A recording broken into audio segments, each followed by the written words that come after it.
Virus से हिफाजत के लिए लोग टीके लगवाएं, हरगिज गफलत न बरतें, क्योंकि जान है तो जहां है। बंगलुरु में मुस्लिम नुमाइंदों और दानिश्वरों ने यह पैगाम दिया।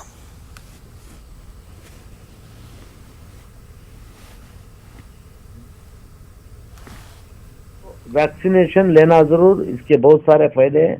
ये मेरी पर्सनल रिक्वेस्ट है आम आवाम के लिए, हर कोई इंसान के लिए जो कोई मेरी आवाज सुन रहा है, प्लीज वैक्सीनेशन लेने की कोशिश करो।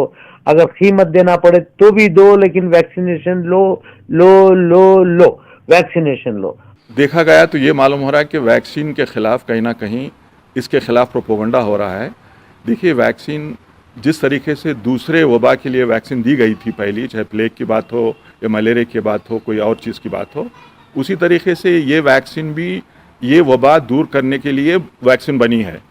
बाकी जो कई लोगों को थोड़ा बहुत उसके असरात बुरे तरीके से हो रहे हैं, लेकिन 95% वैक्सीन लेना हमारे कम्युनिटी के लिए बहुत ज़रूरी है। गलतफहमियाँ फैलाई गई, वाहिमादी फैलाई गई, लेकिन अब तक जिन लोगों ने टीका लिया है और इंजेक्शन लिया है उनके पास से कोई ऐसे सबूत नहीं मिले हैं जिससे मालूम होता है कि इससे कोई ख़तरा लाहिक है लोगों को। लिहाजा मेरे ख्याल में मुस्लिम कम्युनिटी को पूरा साथ देना चाहिए हुकूमत का, और तमाम पूरे पॉपुलेशन को वैक्सीनेट किया जाना चाहिए, जो उनके अंदर मदाफ़ियत की कोई कैपेसिटी पैदा करेगा।